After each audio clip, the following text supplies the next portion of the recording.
दोस्तों, क्या आप इस बात पे यकीन कर सकते हैं कि एक ऐसी एक्ट्रेस भी हैं जिनके अपनी जिंदगी में 11 अफेयर्स रहे, इसके बावजूद भी आज तक उन्हें सच्चा प्यार नहीं मिला और वो आज भी सिंगल रह रही हो। यही नहीं, एक अच्छे पॉलिटिकल घराने से ताल्लुक रखने के साथ साथ फिल्मों में भी इन्हें कामयाबी मिली, जो कि बॉलीवुड में आने वाली हर एक एक्ट्रेस का सपना होता है। लेकिन कहते हैं ना कि समय हमेशा किसी का साथ नहीं देता।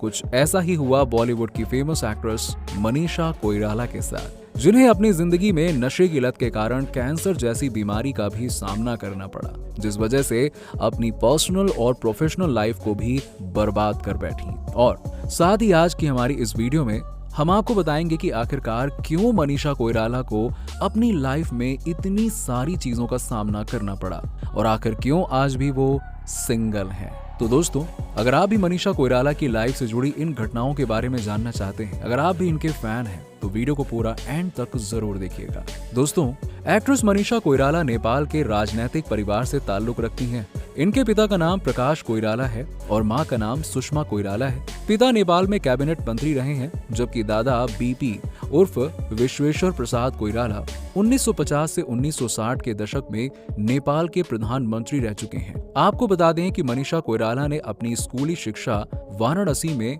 वसंत कन्या महाविद्यालय से पूरी की। अपनी स्कूली शिक्षा पूरी करने के बाद वो नई दिल्ली चली गईं और आर्मी पब्लिक स्कूल धौला कुआं में अध्ययन किया। इसके बाद उन्होंने दिल्ली में अपनी उच्च शिक्षा प्राप्त की और महिलाओं के लिए प्रतिष्ठित लेडी कॉलेज यानी कि श्री राम कॉलेज से कला में स्नातक की पढ़ाई पूरी की। अपनी शिक्षा पूरी करने के बाद मनीषा कोइराला अभिनय में अपना करियर बनाने के लिए मुंबई चली गईं और उन्होंने 1989 में नेपाली फिल्म फेरी भेटौला से नेपाली फिल्म इंडस्ट्री में अपनी शुरुआत की। मनीषा के माता पिता उनके फिल्मों में काम करने के खिलाफ थे। जब वो कुछ बेहतरीन फिल्मों का हिस्सा हुई, तब जाकर फैमिली का विरोध खत्म हुआ। आपको बता दें कि मनीषा ने जिस फिल्म से इंडस्ट्री में कदम रखा था, वहीं से उनकी लव लाइफ की भी शुरुआत हुई थी, जहां सुभाष घाई की फिल्म सौदागर के सेट पर विवेक मुशरान और मनीषा करीब आ गए थे। बताया जाता है कि दोनों एक दूसरे के प्यार में भी पड़ गए थे, मगर कुछ वक्त में ही इस रिश्ते और नजदीकियों का अंत हो गया। अब ये पहली बार नहीं था जब मनीषा को प्यार हुआ। इन्होंने अपने से 20 साल बड़े नाना पाटेकर से भी प्यार कर लिया था। जी हाँ, हिंदी सिनेमा के दिग्गज एक्टर नाना पाटेकर और मनीषा के रिश्ते की खबरें भी चर्चा में थी। मनीषा को अक्सर देर रात नाना के घर से निकलते हुए देखा जाता था। रिपोर्ट्स के मुताबिक नाना पाटेकर ने इस रिश्ते को सरेआम कबूल भी किया था, मगर उन्होंने ही बाद में मनीषा को छोड़ दिया।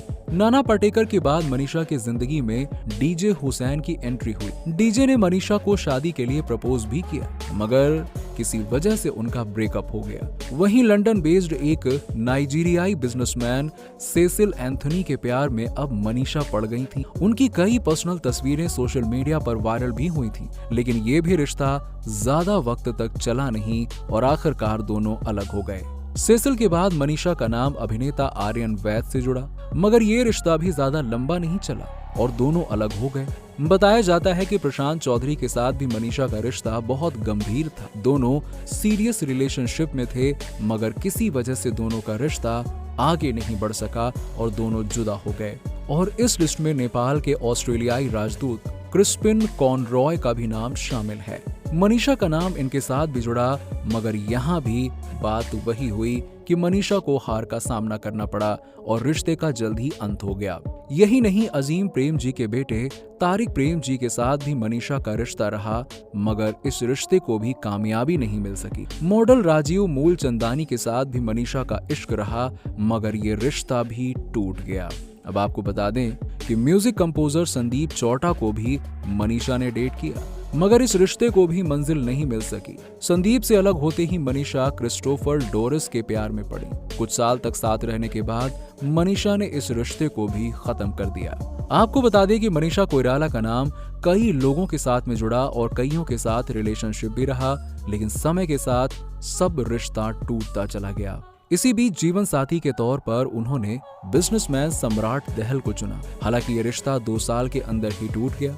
अब बात की जाए इनके लव स्टोरी की, तो आपको बता दें कि मनीषा कोइराला और सम्राट दहल फेसबुक पर मिले थे। यहीं से दोनों की लव स्टोरी की शुरुआत हुई थी। शुरुआत में दोनों में सिर्फ बातचीत शुरू हुई और फिर दोनों एक दूसरे से मिलने लगे। सम्राट मनीषा से 7 साल छोटे थे, लेकिन एक्ट्रेस नेपाली मूल के इस बिजनेसमैन के प्यार में पड़ने लगी। उन्होंने तय कर लिया था कि वो सम्राट दहल से ही शादी करेंगी, क्योंकि मनीषा को सम्राट से प्यार हो गया था। मनीषा ने अपने अफेयर को काफी समय तक छुपाए रखा और अचानक शादी की इस खबर ने लोगों को हैरान कर दिया। मनीषा कोइराला ने साल 2010 में सम्राट दहल से शादी कर ली थी और दोनों की शादी रीति रिवाजों के साथ काठमांडू में हुई थी। वहीं मनीषा और सम्राट दहल के रिश्ते में प्यार का परवान जितनी जल्दी चढ़ा, उतनी ही जल्दी उतर भी गया। रिपोर्ट्स के अनुसार शादी के कुछ समय बाद ही दोनों के रिश्ते में मतभेद की खबरें आने लगी थी। दोनों के बीच मतभेद इतना ज्यादा बढ़ गया कि जल्द ही अलग होने का फैसला कर लिया। मीडिया रिपोर्ट्स के अनुसार उस वक्त मनीषा कोइराला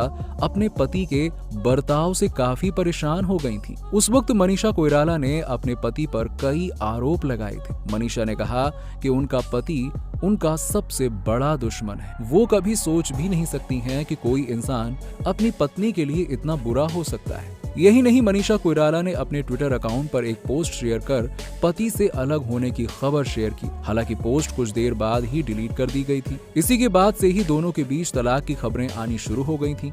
मनीषा ने अपने एक इंटरव्यू में सम्राट दहल के साथ रिश्ते को लेकर बात की और उन्होंने कहा कि शादी को लेकर मेरा एक अलग ही विचार था। मैं शादी करना चाहती थी, लेकिन जब मैं रिश्ते में आई तो मुझे एहसास हुआ कि मैं इसके लिए नहीं बनी हूँ। तलाक होने के पीछे किसी की कोई गलती नहीं है, बल्कि इसके लिए मैं जिम्मेदार हूँ। अगर आप एक खराब रिश्ते में हैं तो बेहतर है कि अलग हो जाएं। अब मेरे मन में सम्राट को लेकर कोई कड़वाहट नहीं है। हालांकि मैंने शादी को लेकर जल्दबाजी की, जिसके बाद ये रिश्ता टूट गया। ऐसे में इस रिश्ते के टूटने की वजह मैं ही हूँ। इस तरह से मनीषा कोइराला की शादीशुदा जिंदगी खत्म हो गई। वहीं अगर बात की जाए मनीषा कोइराला के फिल्मी सफर की, तो आपको बता दें कि मनीषा कोइराला ने अपने एक्टिंग करियर में न सिर्फ हिंदी बल्कि साउथ और नेपाली फिल्मों में भी काम किया। एक्ट्रेस ने जहां भी अपनी मौजूदगी दर्ज कराई, वहीं नाम कमाया। इसके अलावा मनीषा ने बंगाली और इंग्लिश फिल्मों में भी अपना दमखम दिखाया। साल 1991 में रिलीज हुई फिल्म सौदागर से उन्होंने अपने एक्टिंग करियर की शुरुआत की थी। पहली फिल्म से ही वो रातों रात स्टार बन गई थी और पहली ही फिल्म से सफलता मिलने के बाद मनीषा को करियर में आगे बढ़ने के लिए काफी मदद मिली। इसके बाद उन्हें कई प्रोजेक्ट्स ऑफर हुए। साल 1994 में रिलीज हुई फिल्म 1942 अ लव स्टोरी में मनीषा के काम को देखकर फैंस उनके मुरीद हो गए। इसके बाद उन्होंने क्रिमिनल, बॉम्बे, अकेले हम, अकेले तुम, दुश्मन जैसी कई सुपरहिट फिल्मों में काम किया और साल 2000 से पहले मनीषा लोगों के दिलों की धड़कन बन चुकी थी और वो सिंगल रहकर अपने करियर पर ध्यान दे रही हैं। तो दोस्तों, आप क्या कहना चाहेंगे मनीषा कोइराला की जिंदगी से जुड़े इन किस्सों के बारे में जान? अपनी राय हमें नीचे कमेंट सेक्शन में कमेंट करके जरूर दीजिएगा और बॉलीवुड से जुड़े इसी तरह के इंटरेस्टिंग वीडियोस को देखने के लिए हमारे चैनल को सब्सक्राइब करके बेल आइकन जरूर दबा दीजिएगा। चलिए मिलते हैं आपसे अगले वीडियो।